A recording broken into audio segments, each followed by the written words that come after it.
नमस्कार, news blast में आप सभी का बहुत स्वागत है और आपके साथ मैं हूं दीपा। फिलहाल चले बढ़ते हैं खबरों की तरफ। आगे सबसे पहले महत्वपूर्ण खबर है राजस्थान का संभावित मंत्रिमंडल फेरबदल। जी हां, ये बड़ी जानकारी इसको लेकर आपको दे रहे हैं। राजस्थान का संभावित मंत्रिमंडल फेरबदल अब फरवरी के दूसरे सप्ताह में शपथ ग्रहण करवाने की कोशिशें हो रही है। विधानसभा के बजट सत्र से पहले शपथ ग्रहण की कोशिशें और इस काम के लिए पायलट कैंप का अलकमान पर जबरदस्त दबाव है, ये कहा जा रहा है। लेकिन दबाव के बावजूद इस बारे में नहीं हो पा रहा कोई अंतिम फैसला, अंतिम निर्णय कोई नहीं लिया जा रहा है। गहलोत 22 और 23 जनवरी को रहेंगे केरल के दौरे पर। जयपुर लौटते समय गहलोत रुक सकते एक दिन। दिल्ली में भी ऐसी खबर है कि जब जयपुर लौटेंगे केरल से तो दिल्ली में भी एक दिन रुक सकते हैं सूबे के मुखिया अशोक गहलोत। और इस दरमियान गहलोत की हो सकती इसी मुद्दे पर सोनिया गांधी से मुलाकात और इसके बाद ही ड्रॉप होने वाले और नए मंत्रियों के बारे में होगा अंतिम फैसला। विश्वेंद्र सिंह और रमेश मीणा की वापसी पर गहलोत कैंप का नेचुरल ऑब्जेक्शन है, लेकिन अगर खुद सोनिया या राहुल ने इन्हें वापस लेने के लिए कहा गहलोत से तो फिर एक अनुशासित कार्यकर्ता और मुख्यमंत्री की तरह गहलोत करवा सकते इन दोनों की शपथ थी। लेकिन इस सारे माहौल में कांग्रेसी क्षेत्रों में एक यक्ष प्रश्न है, क्या इतना सब होने के बावजूद सोनिया कहेंगी इन दोनों की मंत्रिमंडल में वापसी के लिए, या फिर अलबत्ता पायलट कैंप के 2-3 लोगों का मंत्रिमंडल में आना तय है। दूसरी ओर 102 वफादार और समर्पित विधायकों में से कई लोग कर रहे मंत्रिमंडल में आने या किसी बोर्ड या कॉर्पोरेशन में चेयरमैन बनने का इंतजार। अब शायद गहलोत के केरल और दिल्ली से लौटने के बाद ही स्थिति साफ होगी। ऐसे में आखिर क्या होगा? अजय माकन की 7 दिसंबर को की गई सार्वजनिक घोषणा का माकन ने की थी 31 जनवरी तक राजनीतिक नियुक्तियों का काम पूरा होने की घोषणा, और इसी बीच माकन के भी 24 जनवरी के बाद जयपुर आने की चर्चा है।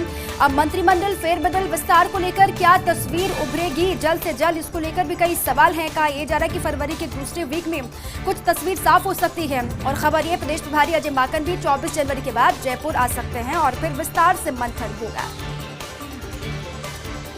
सहकारी संस्थाओं के चुनाव को लेकर खबर है। सहकारी संस्थाओं के चुनाव को लेकर ये बड़ी जानकारी। सहकारी संस्थाओं के चुनाव में शैक्षणिक योग्यता की अनिवार्यता खत्म करेगी सरकार। ये बड़ी राहत तरीके से होगी। सहकारी संस्थाओं के चुनाव में शैक्षणिक योग्यता की अनिवार्यता को खत्म सरकार करेगी। पूर्ववर्ती सरकार ने शैक्षणिक योग्यता कर दी थी अनिवार्य और इस संशोधन को लागू करने वाला देश का पहला राज्य बना था राजस्थान। लेकिन विपक्ष में रहते हुए तब कांग्रेस ने किया था जबरदस्त इसका विरोध। अब सरकार इस फैसले को पलटने जा रही है। सहकारिता विभाग ने नियमों में संशोधन का प्रस्ताव तैयार कर भेजा विधि विभाग को। कैबिनेट की मुहर के साथ ही बदल जाएगा फैसला। अब पूरी तस्वीर इसको लेकर आप समझ सकते हैं। पहले कांग्रेस ने विरोध किया था जब विपक्ष में कांग्रेस थी। अब उसके बाद कहा जा रहा है कि इसी फहरिस्त में सरकार आगे बढ़ रही है। सहकारी संस्थाओं के चुनाव को लेकर ये बड़ी जानकारी ये है कि शैक्षणिक योग्यता की जो अनिवार्यता है उसको सरकार खत्म करेगी।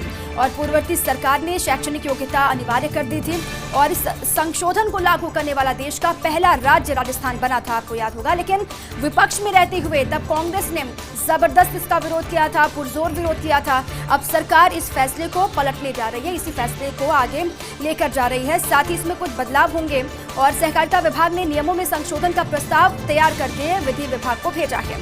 कैबिनेट की मुहर के साथ ही ये फैसला बदल जाएगा।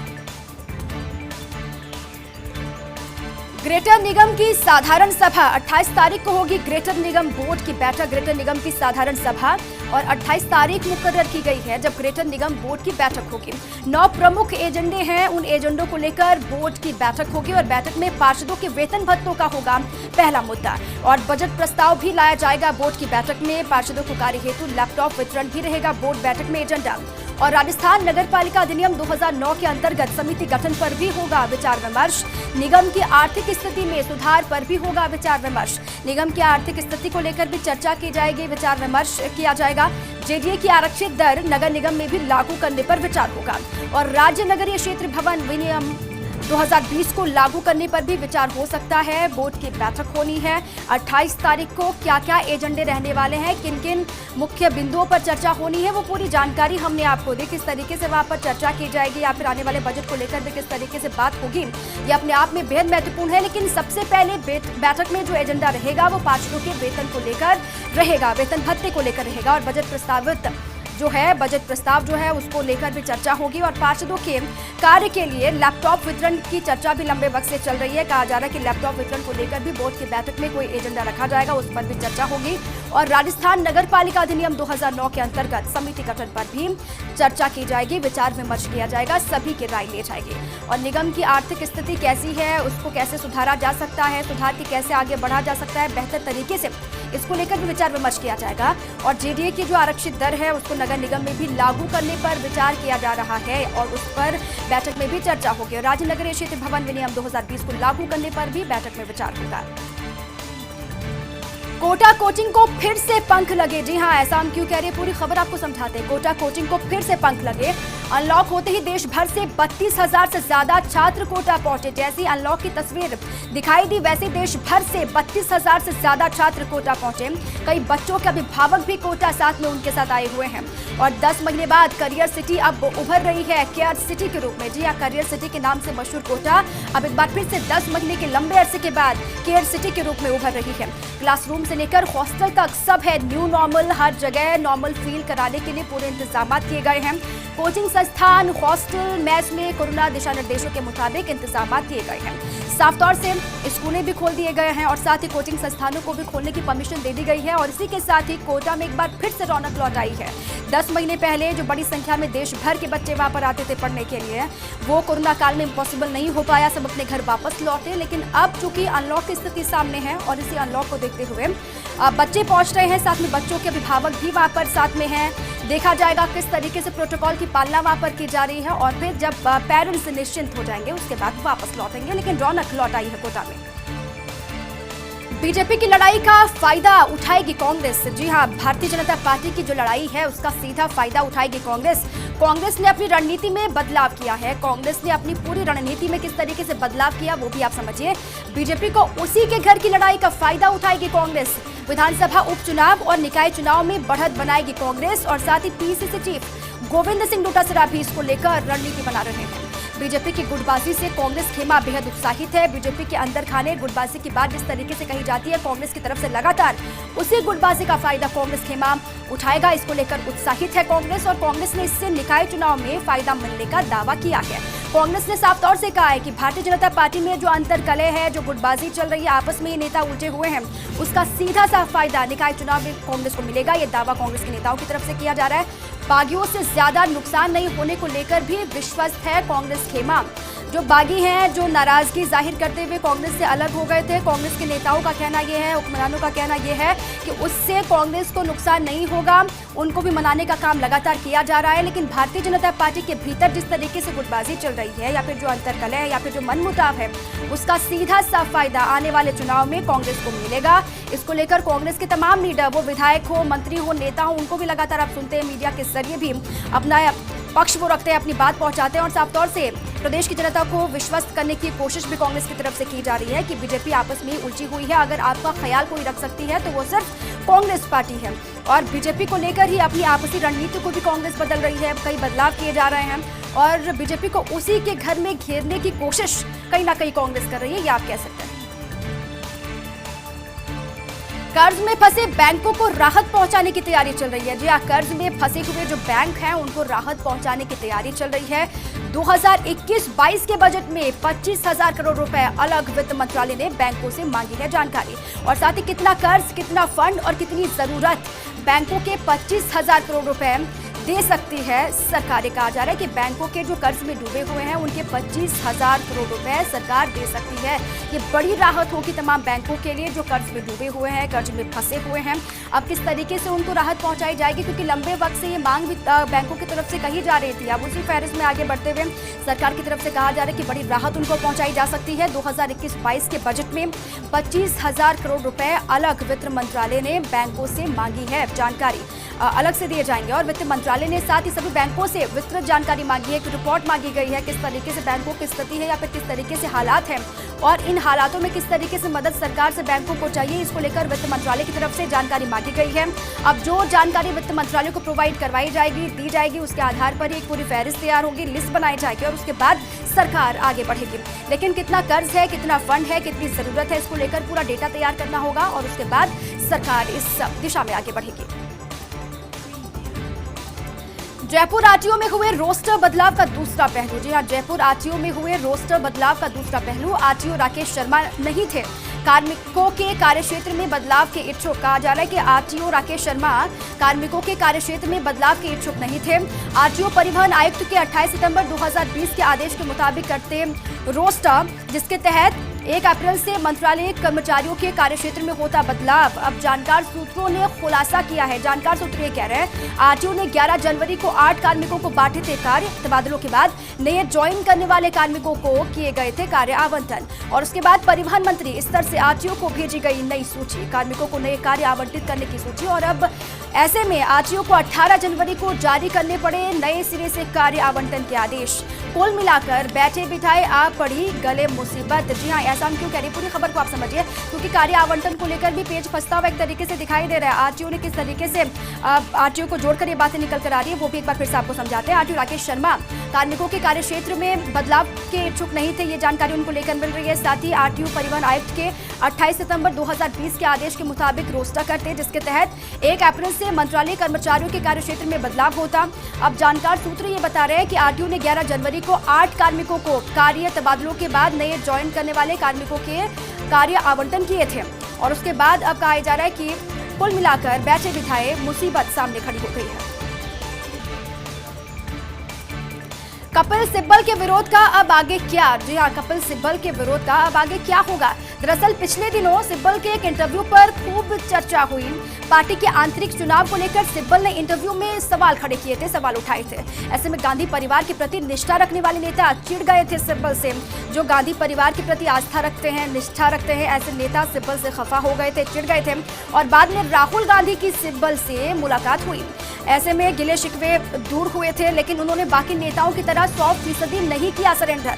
और साथ ही ऐसे में सिब्बल को पार्टी के अंदर से ज्यादा समर्थन नहीं मिलना है और सिब्बल के विरोध के बजाय जल्द से जल्द पार्टी में कराया जाए संगठन चुनाव, ताकि पार्टी के अंदर भी नेताओं और कार्यकर्ताओं का मनोबल बढ़ सके। हालांकि अब कहा जा रहा है कि जो विरोध सिब्बल ने जाहिर किया था, उसको लेकर आगे किस तरीके से पार्टी के भीतर बढ़ा जाता है। अब कई नेता ऐसे हैं जो कांग्रेस के प्रति पूरी निष्ठा दिखाते हैं, वो भी नाराज चल रहे हैं सिब्बल से। और अब इसका फटाक्षेप कैसे होगा या फिर किस तरीके से आगे बढ़ेगी कांग्रेस, को देखना भी दिलचस्प होगा। दरअसल पिछले दिनों आपको याद होगा एक इंटरव्यू सिब्बल का, जिसको लेकर खूब चर्चाएं भी हो रही थी सियासत के गलियारों में। पार्टी के आंतरिक चुनाव को लेकर सिब्बल ने इंटरव्यू में सवाल खड़े किए थे। आंतरिक चुनाव कब होंगे, ये सवाल लगातार हर कोई पूछ रहा है, वो चाहे कांग्रेस के ही खुद लीडर हो या फिर बीजेपी हो, सवाल खड़े किए गए थे। खुद सिब्बल ने भी सवाल उठाया था। और ऐसे में गांधी परिवार के प्रति निष्ठा रखने वाले नेता अब नाराज हैं। अब आगे क्या होगा, किस तरीके से आगे बढ़ते हैं, वो देखना महत्वपूर्ण होगा। आखिर कौन बन रहा ओवैसी को मुख्य विपक्षी? कौन बना रहा है ओवैसी को मुख्य विपक्षी? जी, आखिर वो कौन है जो ओवैसी को मुख्य विपक्षी बनाना चाहता है या फिर बना रहा है? देश में ओवैसी की पार्टी AIMIM अपनी अलग पहचान बनाकर उभर रही भाजपा विरोधी उनको मुस्लिम का हीरो के रूप में प्रेजेंट कर रहे हैं। जी हाँ, MIM अपनी अलग पहचान बनाकर उभर रही है देश भर में। और साथ ही भारतीय जनता पार्टी के जो विरोधी हैं, उनको मुस्लिम का हीरो के रूप में प्रेजेंट कर रहे हैं, पेश कर रहे हैं। इतना ही नहीं, युवा और व्यापक मुस्लिम समाज भी उनको कर रहे हैं पसंद और उनको वोट दे रहे हैं, समर्थन दे रहे हैं। अब AIMIM का आधार हैदराबाद से बाहर निकल अन्य देशों में भी बढ़ता हुआ दिखाई दे रहा है। पहले हैदराबाद तक सीमित MIM रही थी, लेकिन अब धीरे धीरे किस तरीके से आगे बढ़ रही है, MIM का दायरा आगे बढ़ रहा है, वो भी देखना होगा। ओवैसी तेलंगाना समेत कर्नाटक, महाराष्ट्र, बिहार में भी कर चुके सियासी एंट्री। ओवैसी ने तेलंगाना के साथ ही कर्नाटक हो, महाराष्ट्र हो, बिहार हो, उन सभी जगहों पर प्रवेश की तैयारी कर ली है, प्रवेश कर चुके हैं। और ओवैसी की पार्टी बंगाल, उत्तर प्रदेश में चुनाव लड़ने की तैयारी भी कर रही है। यूपी के ग्रामीणों को आज PM की सौगात। PM आवास योजना ग्रामीण कार्यक्रम, लाभार्थियों के लिए जारी हो रही सहायता राशि।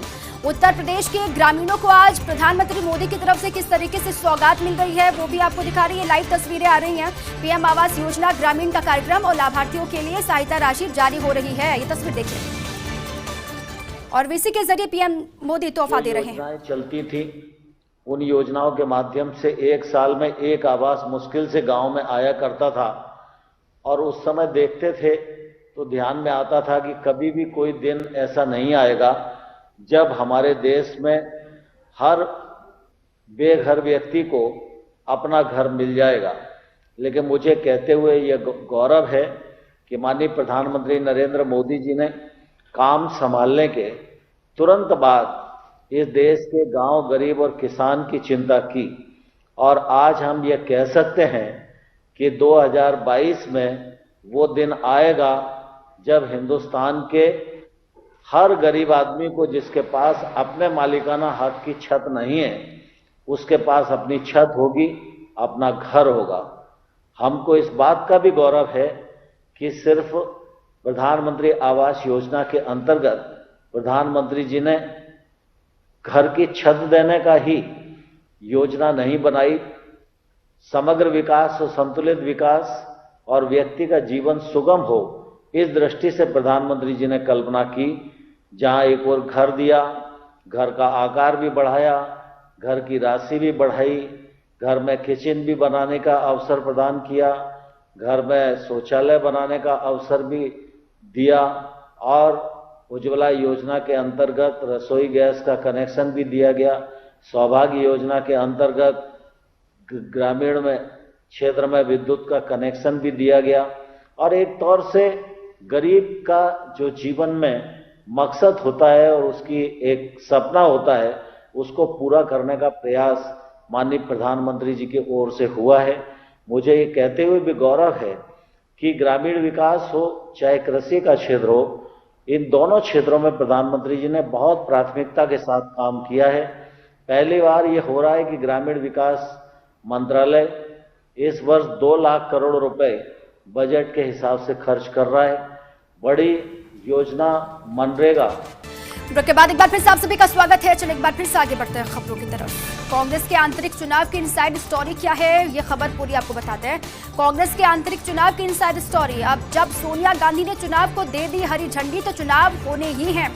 जब सोनिया गांधी ने चुनाव को हरी झंडी दे दी है तो कहा जा रहा है कि चुनाव होने ही है। चुनाव के लिए दी गई समय सीमा फरवरी के अंत तक पूरी हो जाएगी।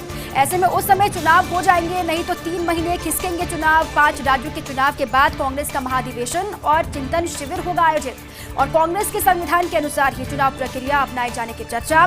कुछ नेता चाहते हैं अध्यक्ष के साथ कार्य समिति, केंद्रीय चुनाव समिति के सदस्यों का भी हो चुनाव। और इतना ही नहीं, कुछ नेता तो कांग्रेस में संसदीय बोर्ड की बहाली की भी मांग कर रहे हैं। और अब सभी फैसलों पर पार्टी हाईकमान के निर्देशों का सभी को इंतजार है और कहा किया जा रहा है कि कब तक वहां से कोई सिग्नल मिलता है या फिर निर्देश दिए जाते हैं, उसके बाद ही कोई तस्वीर साफ होगी। लेकिन कहा यह भी जा रहा है कि सोनिया गांधी ने हरी झंडी दे दी है तो उम्मीद ये है कि चुनाव होंगे ही। अगर चुनाव नहीं होते हैं तो फिर आगे किस तरीके से ये प्रक्रिया बढ़ सकती है। चुनाव के लिए जो समय सीमा दी गई है फरवरी के अंत तक, वो समय पूरी हो जाएगी, समय सीमा खत्म हो जाएगी। ऐसे में उस समय अगर चुनाव हो जाएंगे तो ठीक, नहीं तो 3 महीने चुनाव खिसकेंगे आगे। ये हम क्यों कह रहे हैं वो भी आपको समझाते। 3 महीने आगे जाने की वजह, 5 राज्यों के चुनाव होने हैं। 5 राज्यों के चुनाव के बाद कांग्रेस का महाधिवेशन और चिंतन शिविर होगा और उसके बाद कांग्रेस के संविधान के अनुसार ही चुनाव प्रक्रिया अपनाए जाने की चर्चा भी चल रही है। और उसके बाद कुछ नेता चाहते हैं कि अध्यक्ष के साथ ही कार्य समिति, केंद्रीय चुनाव समिति के सदस्यों के भी चुनाव हो। अब क्या होगा, किस तरीके से कांग्रेस बढ़ती है, इस पर भी नजर रहेगी।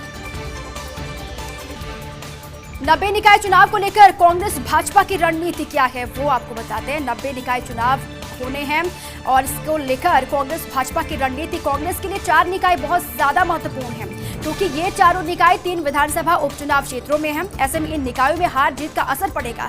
विधानसभा उपचुनाव पर कांग्रेस इन निकायों में पूरी तरह से स्थानीय स्तर पर ही लड़ रही चुनाव, तभी तो अभी तक वरिष्ठ नेताओं के प्रचार को लेकर नहीं दिए गए कोई निर्देश। इधर भाजपा भी जीत के लिए सभी पहलुओं पर लगातार मंथन कर रही है, लगातार काम कर रही है। दावे दोनों की तरफ से किए जा रहे हैं, वो सत्तासीन कांग्रेस हो या फिर विपक्ष की पार्टी भारतीय जनता पार्टी। 90 निकायों में चुनाव होने हैं जहां पर कांग्रेस भाजपा की रणनीति लगभग तैयार है और साथ ही कांग्रेस के लिए 4 निकाय बेहद ज्यादा महत्वपूर्ण है, 3 विधानसभा उपचुनाव क्षेत्रों में हैं और ऐसे में इन निकायों में हार जीत का असर साफ तौर से दिखाई देगा। अब पहले की तरह अपनी तय समय से संचालित होगी जयपुर मेट्रो। जी हां, पहले की तरह जो कोरोना काल से पहले का समय था उसी तरह संचालित होगी जयपुर मेट्रो। गृह विभाग की नई गाइडलाइंस के बाद मेट्रो प्रबंधन का फैसला ये है। गाइडलाइंस जो आई है गृह विभाग की तरफ से, उस नई गाइडलाइंस के बाद मेट्रो प्रबंधन का फैसला है। आज से बड़ी चौपड़ से अब रात 9:21 पर मिलेगी आखिरी मेट्रो। मानसरोवर से आखिरी मेट्रो मिलेगी रात 9:20 पर और दोनों दिशाओं में हर रोज हर 10 मिनट पर उपलब्ध होगी मेट्रो। कहा जा रहा है कि दोनों जो दिशाएं बताई गई हैं उन सभी दिशाओं में हर 10 मिनट में उपलब्ध मेट्रो होगी। हालांकि कोरोना के काल में तमाम परेशानियों का सामना भी करना पड़ा था जयपुर वासियों को, लेकिन अब राहत मिलती हुई दिखाई दे रही है। जयपुर जंक्शन पर नहीं मिल पा रहा जनता खाना। जी हां, जयपुर जंक्शन पर नहीं मिल पा रहा जनता खाना। IRCTC के जन आहार केंद्र पर नहीं मिल रहा है भोजन खाना। रेलवे रिफ्रेशमेंट और जन आहार बंद होने से बढ़ी यात्रियों की परेशानी। वहीं एकमात्र फूड प्लाजा इन दिनों संचालित हो रहा है, लेकिन यहाँ 15 रुपए की सब्जी पूरी बेची जा रही 80 रुपए में, जिसको लेकर भी यात्री बेहद परेशान है। सादा थाली 180 से 200 रुपए में परोसी जा रही है और 10 रुपए के चाय के लिए भी यात्रियों को 30 रुपए चुकाने पड़ रहे हैं। वहीं फूड प्लाजा को लेकर सामने आई एक और रोचक बात। बिना फूड लाइसेंस और मेडिकल के ही संचालित हो रहा फूड प्लाजा, जो कि चिंता की बात है। कोरोना काल में IRCTC के अफसरों की मेहरबानी से हो रहा संचालित। प्रदेश में आतंकी गतिविधियां बढ़ने की सुगबुगाहट है। प्रदेश भर में आतंकी गतिविधियां बढ़ने की सुगबुगाहट। PHQ ने बीकानेर भरतपुर में, पुलिस हेडक्वार्टर ने बीकानेर भरतपुर में मांगी ATS की चौकियां। राजस्थान की 1070 किलोमीटर लंबी अंतर्राष्ट्रीय सीमा, साथ ही बीकानेर संभाग के जिले ATS मुख्यालय से करीब 400 किलोमीटर दूर बॉर्डर पर आतंकवादी गतिविधियों की सूचना एकत्र करना बेहद मुश्किल है। कई ऐसे तत्व हैं जो बार बार वीजा लेकर पाकिस्तान यात्रा करते हैं। पाकिस्तान के कुछ यात्रियों का बीकानेर से वापस नहीं जाना भी सामने आया है। मेवात क्षेत्र में धार्मिक स्थलों पर बाहर से लोगों की रहती है आवाजाही। कई संगठनों के कार्यकर्ता छद्म नाम से आकर करते हैं धर्म प्रचार और मेवात क्षेत्र के कुछ व्यक्तियों का लश्कर-ए-तैयबा संगठन के साथ संपर्क भी सामने आया है, जो कि चिंता की बात है। प्रत्येक चौकी के लिए एक ASP, 2 निरीक्षक, उप निरीक्षक, हेड कांस्टेबल, 8 कांस्टेबल निर्धारित किए गए हैं। टीकाकरण कैंपेन में फ्लॉप सा रहा डिजिटल इंडिया। जी हां, टीकाकरण कैंपेन में फ्लॉप सा दिखाई दे रहा है डिजिटल इंडिया। अभियान के दरमियान टीकाकरण ऐप ने कई जगह धोखा दे दिया और कैंपेन सफल बनाने के लिए सरकार ने कोविड ऐप बनाया था, लेकिन अधिकतर राज्यों में ये ऐप ठीक से संचालित नहीं हो सका, वर्क नहीं कर पाया। ऐसे में वैक्सीनेशन टीम को मैनुअल तरीके से डेटा अपडेट करना पड़ा। पंजाब, दिल्ली, असम, तेलंगाना में ऐप की वजह से मैनुअल तरीके से लाभार्थियों को सूचित किया गया और ऐप के कारण महाराष्ट्र में तो 2 दिन तक वैक्सीनेशन की रोकनी पड़ी प्रक्रिया भी। भारतीय नागरिकता में बाधा बना पाकिस्तानी दूतावास। जी हां, भारतीय नागरिकता में किस तरीके से पाकिस्तानी दूतावास बाधा बना है वो खबर भी समझिए। पाक विस्थापितों को जरूरत होती है वैध पासपोर्ट की। पाकिस्तानी दूतावास से बढ़ाई जाती है पासपोर्ट की वैधता अवधि और पासपोर्ट वैधता बढ़ाने के लिए दूतावास लेता है 8,000 रुपए प्रति व्यक्ति। अधिकांश पाक हिंदू विस्थापित नागरिक हैं, गरीब कैटेगरी के। ये लोग 8,000 रुपए जमा कराने में असमर्थ हैं। वैध पासपोर्ट के अभाव में नहीं कर पाते नागरिकता के लिए आवेदन और 31 दिसंबर 2013 से पूर्व आए अल्पसंख्यकों को वैध पासपोर्ट बढ़वाने की छूट। राज्य सरकार से सभी को छूट के लिए गृह मंत्रालय को लिखा गया है पत्र। अब किस तरीके से वहां पर परेशानियों का सामना करना पड़ रहा है वो भी पूरी खबर आप समझिए। भारतीय नागरिकता में बाधा, पाकिस्तानी दूतावास बन रहा है। पाक विस्थापितों को वैध पासपोर्ट की जरूरत होती है और पाकिस्तानी दूतावास से बढ़ाई जाती है पासपोर्ट की वैधता अवधि। पासपोर्ट वैधता बढ़ाने के लिए दूतावास 8,000 रुपए प्रति व्यक्ति लेता है। अधिकांश पाक हिंदू विस्थापित जो नागरिक हैं वो गरीब श्रेणी के हैं, गरीब परिवार से आते हैं और ये लोग कहा जा रहा है कि 8,000 रुपए जमा कराने में बेहद असमर्थ हैं। वो 8,000 रुपए जमा नहीं कर पाते और वैध पासपोर्ट के अभाव में नागरिकता के लिए आवेदन लोग नहीं कर पाते। कई लोग इससे वंचित भी रह जाते हैं क्योंकि इसका 8,000 रुपए इसके लिए उनको चुकाने पड़ते हैं। 31 दिसंबर 2013 से पूर्व आए अल्पसंख्यकों को वैध पासपोर्ट बढ़वाने की छूट और राज्य सरकार से सभी को छूट के लिए गृह मंत्रालय को पत्र लिखा गया है। अब किस तरीके से गृह मंत्रालय की तरफ से इसमें आगे बढ़ा जाता है, फिर राहत पहुंचाई जाती है, इस पर भी नजर रहेगी।